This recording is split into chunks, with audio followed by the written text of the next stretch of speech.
أعوذ بالله من الشيطان الرجيم. بسم الله الرحمن الرحيم. الحمد لله الذي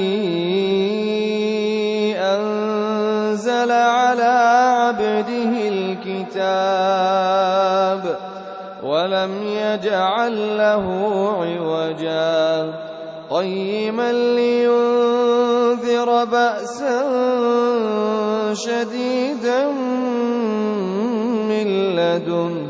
ويبشر المؤمنين الذين يعملون الصالحات أن لهم أجرا حسنا ماكثين فيه أبدا وينذر الذين قالوا اتخذ الله ولدا ما لهم به من علم ولا لآبائهم كبرت كلمة تخرج من أفواههم إن يقولون إلا كذبا فلعلك باخع نفسك على آثارهم إن لم يؤمنوا بهذا الحديث أسفا إنا جعلنا ما على الأرض زينة لها لنبلوهم أيهم أحسن عملا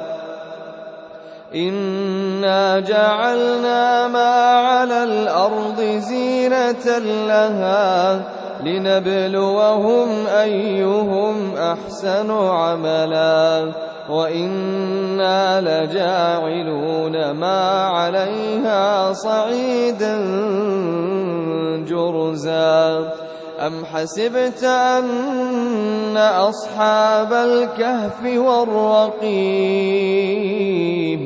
كانوا من آياتنا عجبا إذ أوى الفتية إلى الكهف فقالوا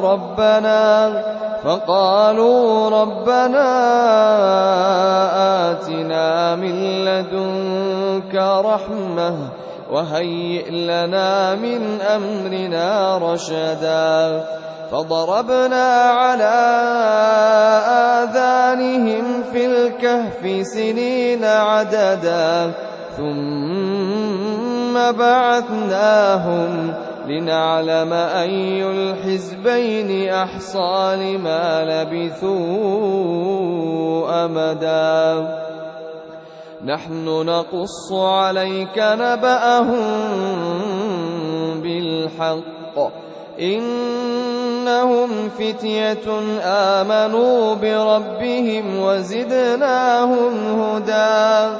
وربطنا على قلوبهم إذ قاموا فقالوا ربنا رب السماوات والأرض لن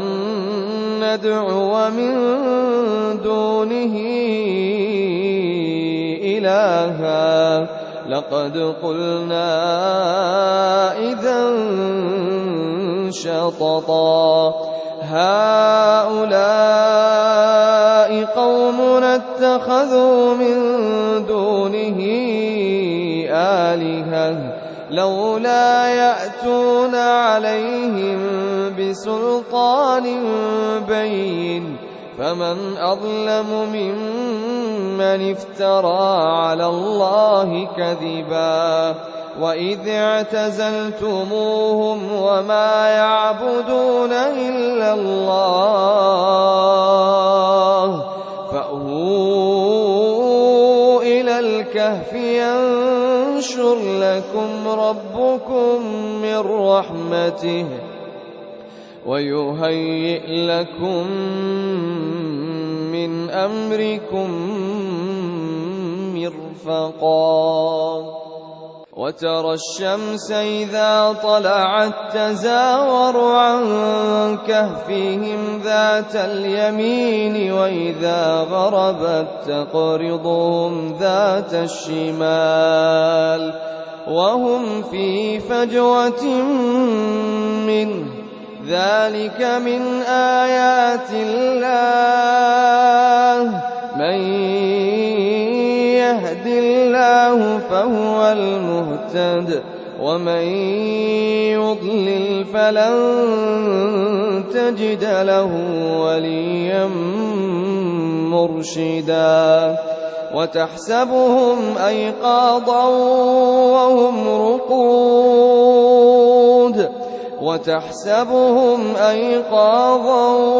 وهم رقود ونقلبهم ذات اليمين وذات الشمال وكلبهم باسط ذراعيه بالوصيد لو اطلعت عليهم لوليت منهم فرارا ولملئت منهم رعبا وكذلك بعثناهم ليتساءلوا بينهم قال قائل منهم كم لبثتم قالوا لبثنا يوما أو بعض يوم قالوا ربكم أعلم بما لبثتم فابعثوا أحدكم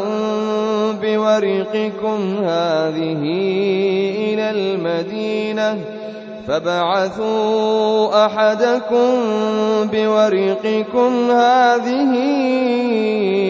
إلى المدينة فلينظر أيها أزكى طعاما فليأتكم برزق منه وليتلطف ولا يشعرن بكم أحدا إنهم إن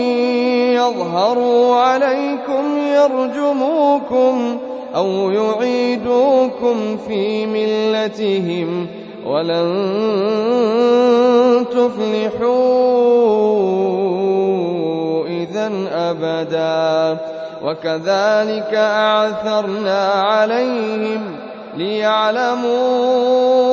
أن وعد الله حق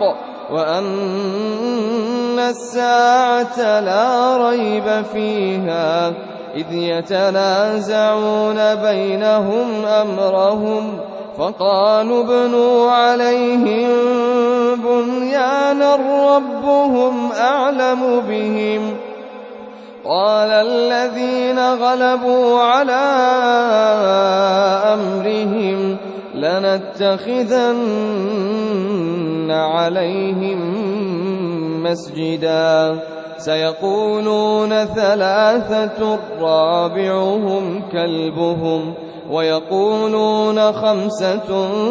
سادسهم كلبهم رجما بالغيب ويقولون سبعة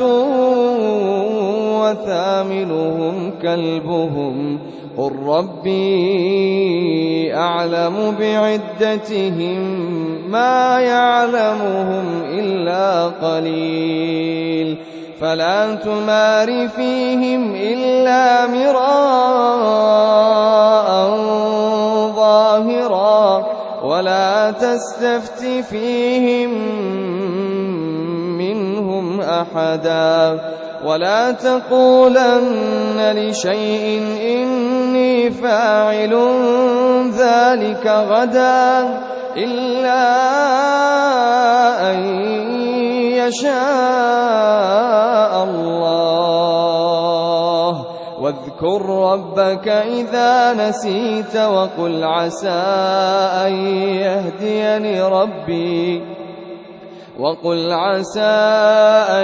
يهديني ربي لأقرب من هذا رشدا ولبثوا في كهفهم 300 سنين وازدادوا 9 قل الله أعلم بعدتهم قل الله أعلم بما لبثوا له غيب السماوات والأرض أبصر به وأسمع ما لهم من دونه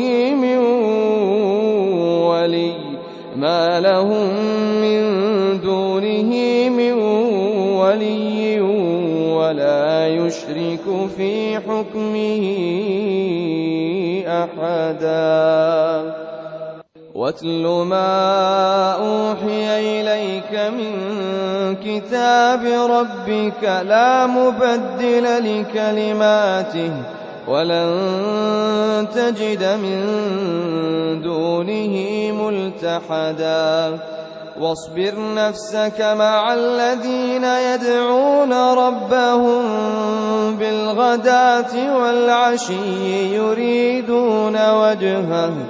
ولا تعد عيناك عنهم تريد زينة الحياة الدنيا ولا تطع من أغفلنا قلبه عن ذكرنا واتبع هواه وكان أمره فرطا وقل الحق من ربكم فمن شاء فليؤمن ومن شاء فليكفر إنا أعتدنا للظالمين نارا أحاط بهم سرادقها وإن يستغيثوا يغاثوا بماء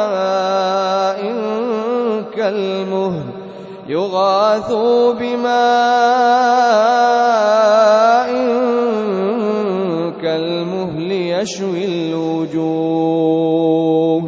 بئس الشراب وساءت مرتفقا إن الذين آمنوا وعملوا الصالحات إنا لا نضيع أجر من أحسن عملا أولئك لهم جنات عدن تجري من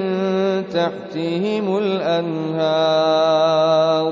يحلون فيها من أساور من ذهب ويلبسون ثيابا خضرا من سندس واستبرق متكئين فيها على الأرائك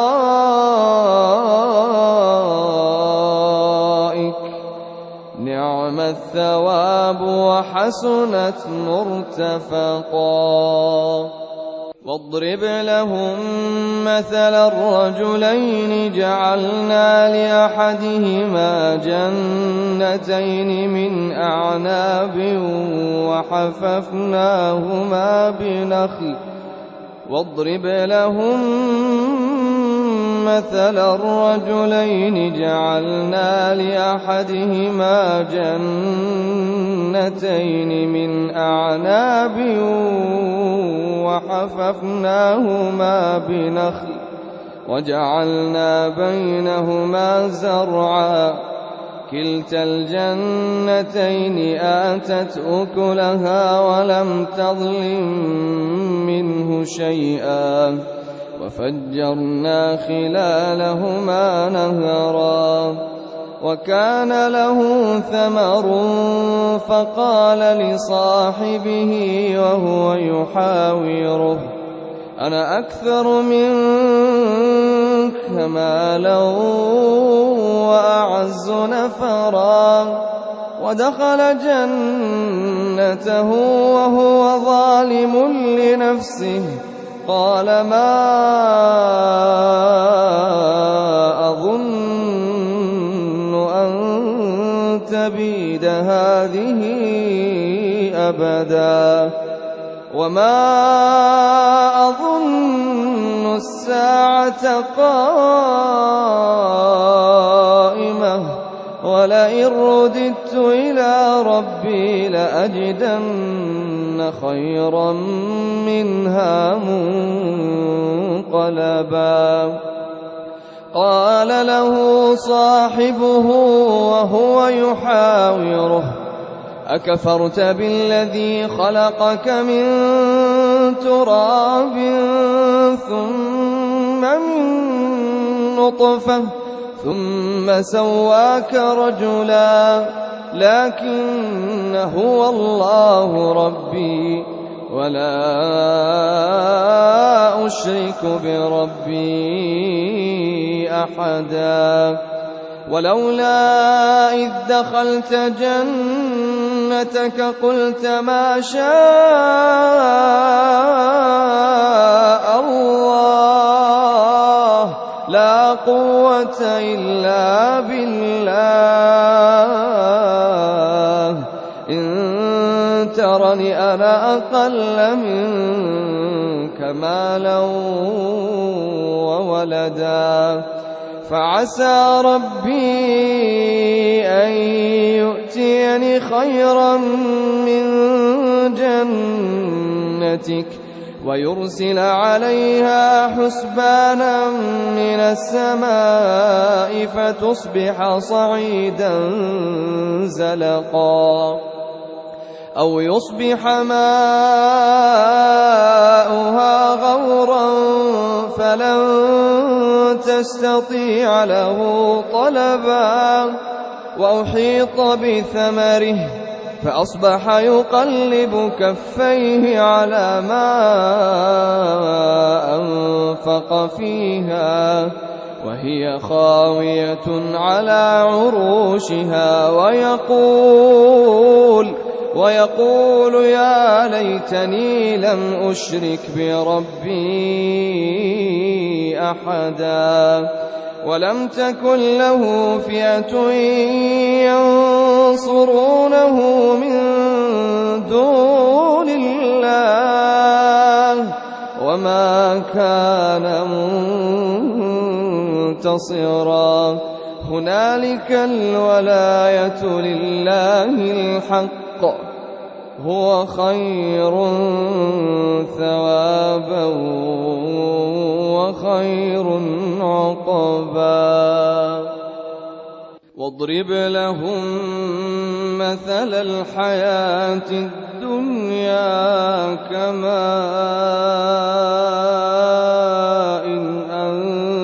أنزلناه من السماء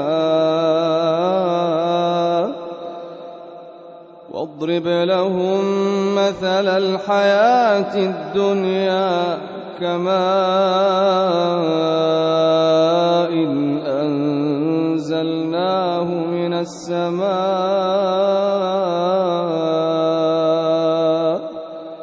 فاختلط به نبات الأرض فأصبح هشيما تذروه الرياح وكان الله على كل شيء مقتدرا. المال والبنون زينة الحياة الدنيا المال والبنون زينة الحياة الدنيا والباقيات الصالحات خير عند ربك ثوابا والباقيات الصالحات خير عند ربك ثوابا وخير أملا. ويوم نسير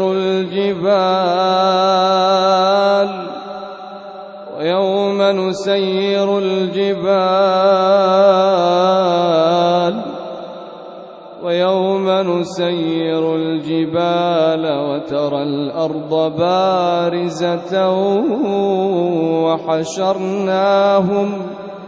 وحشرناهم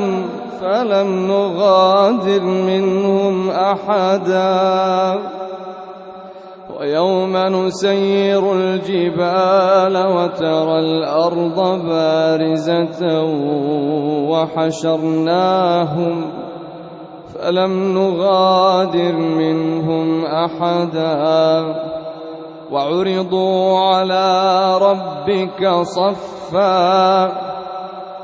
وعرضوا على ربك صفا لقد جئتمونا كما خلقناكم أول مرة بل زعمتم أن لن نجعل لكم موعدا ووضع الكتاب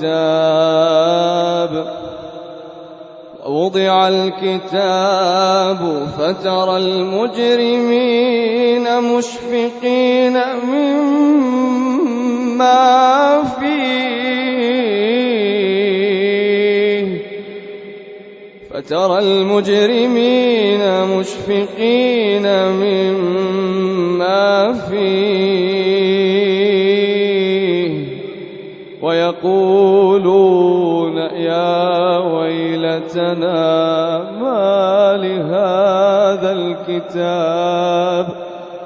ويقولون يا ويلتنا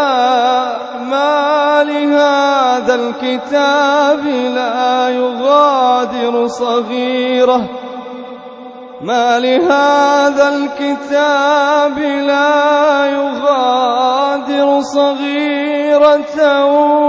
ولا كبيرة إلا أحصاها ووجدوا ما عملوا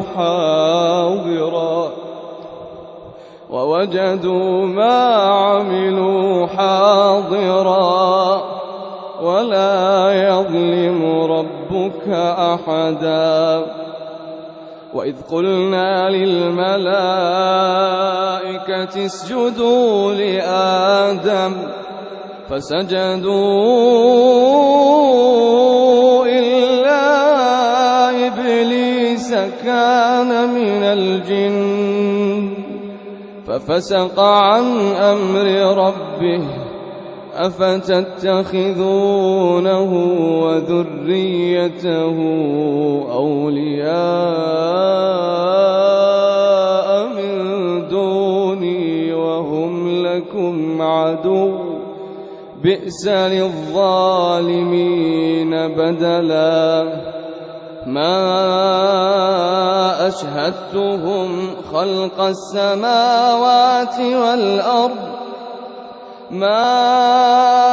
أشهدتهم خلق السماوات والأرض ولا خلق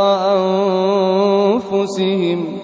وما كنت متخذ المضلين عضدا ويوم يقول نادوا شركائي الذين زعمتم فدعوهم فلم يستجيبوا لهم وجعلنا بينهم موبقا ورأى المجرمون النار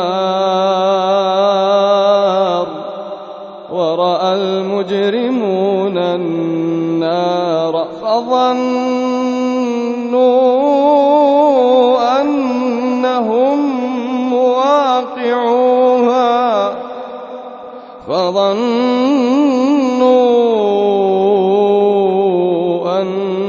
أنهم مواقعوها ولم يجدوا عنها مصرفا ولقد صرفنا في هذا القرآن للناس من كل مثل وكان الإنسان أكثر شيء جدلا وما منع الناس أن يؤمنوا إذ جاءهم الهدى وما منع الناس أن يؤمنوا إذ جاءهم الهدى ويستغفروا ربهم إلا أن تأتيهم سنة الأولين أو يأتيهم العذاب قبلا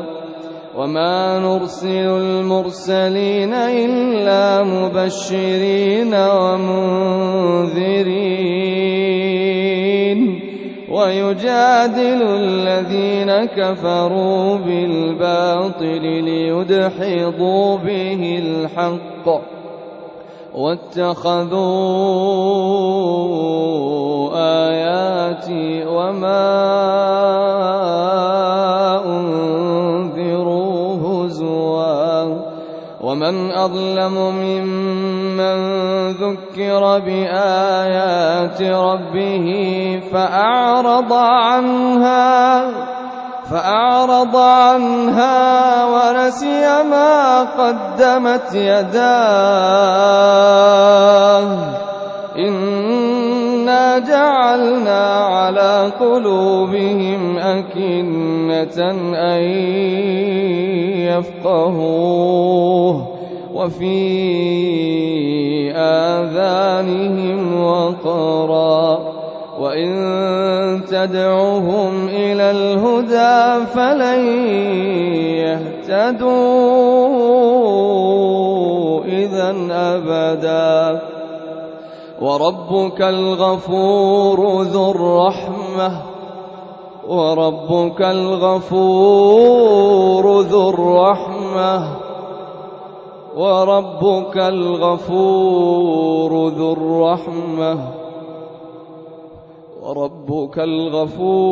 ذو الرحمة لو يؤاخذهم بما كسبوا لعجل لهم العذاب بل لهم موعد لن يجدوا من دونه موئلا وتلك القرى أهلكناهم لما ظلموا وجعلنا لمهلكهم موعدا وإذ قال موسى لفتاه لا أبرح حتى أبلغ مجمع البحرين أو أمضي حقبا فلما بلغا مجمع بينهما نسيا حوتهما فاتخذ سبيله في البحر سربا فلما جاوزا قال لفتاه آتنا غداءنا لقد لقينا من سفرنا هذا نصبا قال أرأيت إذ أوينا إلى الصخرة فإني نسيت الحوت وما أنسانيه إلا الشيطان أن أذكره واتخذ سبيله في البحر عجبا قال ذلك ما كنا نبغ فارتدا على آثارهما قصصا فوجدا عبدا من عبادنا آتيناه رحمة من عندنا وعلمناه من لدنا علما قال له موسى هل أتبعك على أن تعلمني مما علمت رشدا قال إنك لن تستطيع معي صبرا وكيف تصبر على ما لم تحط به خبرا قال ستجدني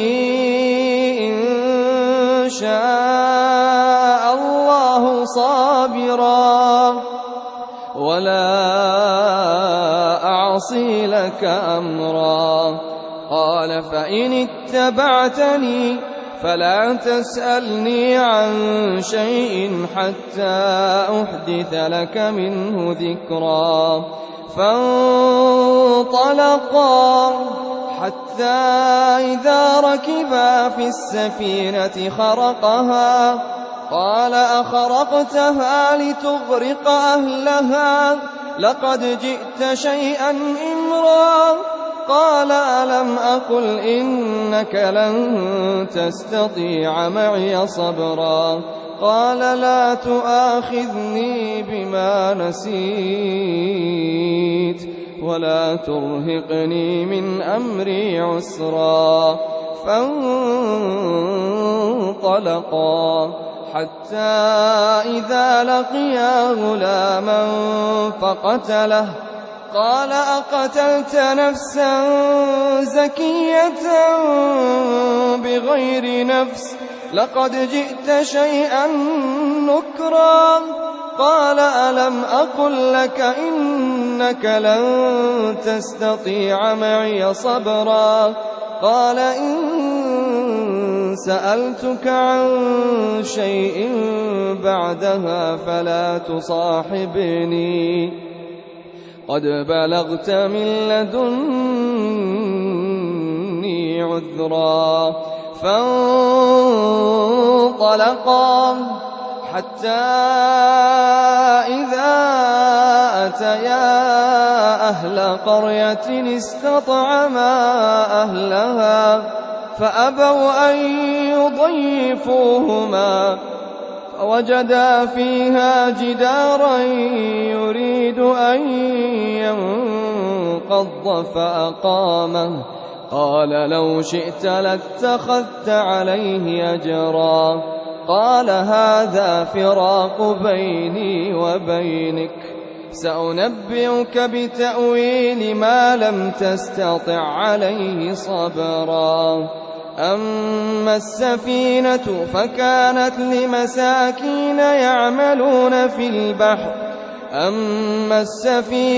فكانت لمساكين يعملون في البحر فأردت أن أعيبها وكان وراءهم ملك يأخذ كل سفينة غصبا وأما الغلام فكان أبواه مؤمنين فخشينا أن يرهقهما طغيانا وكفرا فأردنا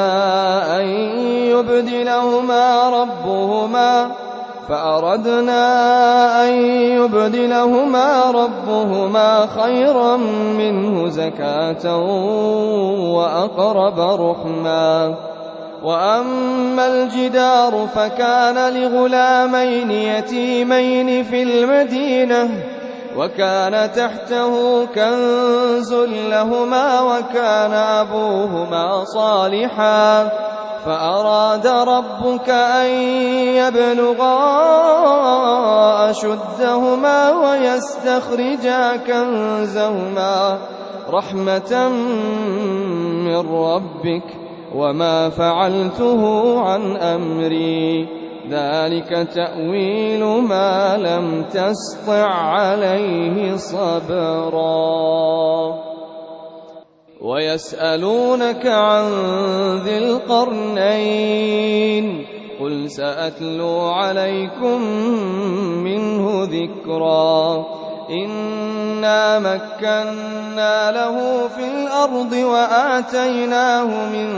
كل شيء سببا فأتبع سببا حتى إذا بلغ مغرب الشمس وجدها تغرب في عين حمئة ووجد عندها قوما قلنا يا ذا القرنين إما إِمَّا أَن تُعَذِّبَ وَإِمَّا أَن تَتَّخِذَ فِيهِمْ حُسْنًا قال أما من ظلم فسوف نعذبه ثم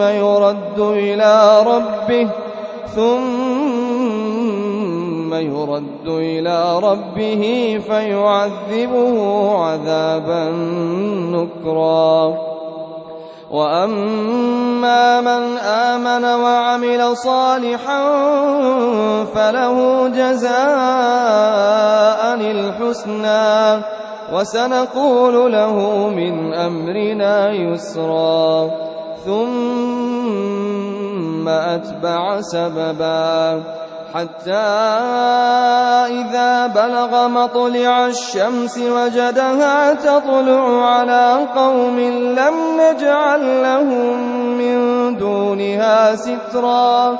كذلك وقد أحطنا بما لديه خبرا ثم أتبع سببا حتى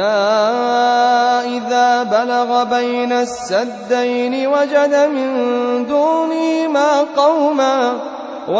من دونهما قوما لا يكادون يفقهون قولا قالوا يا ذا القرنين إن يأجوج ومأجوج مفسدون في الأرض فهل نجعل لك خرجا على أن تجعل بيننا وبينهم سدا قال ما مكني فيه ربي خير فأعينوني بقوة أجعل بينكم وبينهم ردما آتوني زبر الحديد حتى إذا ساوى بين الصدفين قال انفخوا حتى إذا جعله نارا قال آتوني أفرغ عليه قطرا فما استطاعوا أن يظهروه وما استطاعوا له نقبا قال هذا رحمة من ربي فإذا جاء وعد ربي جعله دكاء وكان وعد ربي حقا وتركنا بعضهم يومئذ يموج في بعض ونفخ في الصور فجمعناهم جمعا وعرضنا جهنم يومئذ للكافرين عرضا الذين كانت أعينهم في غطاء عن ذكري وكانوا لا يستطيعون سمعا أفحسب الذين كفروا أن يتخذوا عبادي من دوني أولياء إنا أعتدنا جهنم للكافرين نزلا قل هل ننبئكم بالأخسرين أعمالا الذين ضل سعيهم في الحياة الدنيا وهم يحسبون أنهم يحسنون صنعا أولئك الذين كفروا بآيات ربهم ولقائه فحبطت أعمالهم فلا نقيم لهم يوم القيامة وزنا أولئك الذين كفروا بآيات ربهم ولقائه فحبطت أعمالهم فلا نقيم لهم يوم القيامة وزنا ذلك جزاؤهم جهنم بما كفروا واتخذوا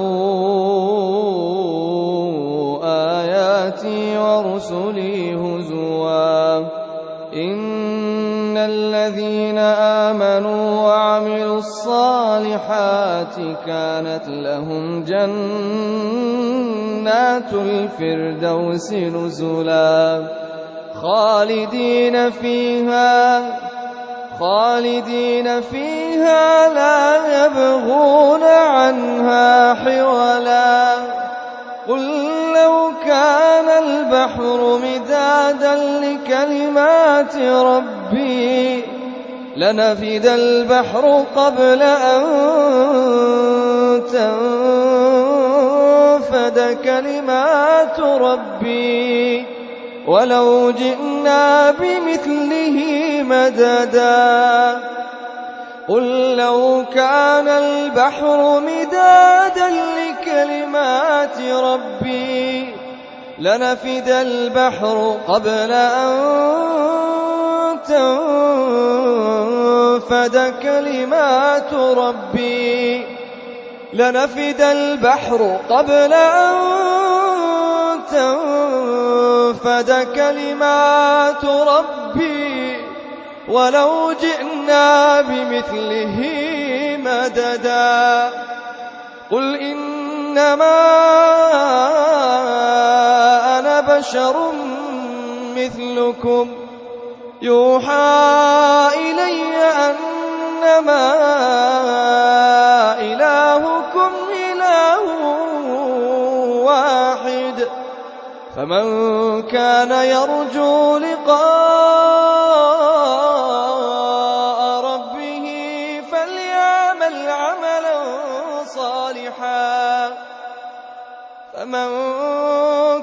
يرجو لقاء ربه فليعمل عملا صالحا فليعمل عملا صالحا ولا يشرك بعبادة ربه أحدا.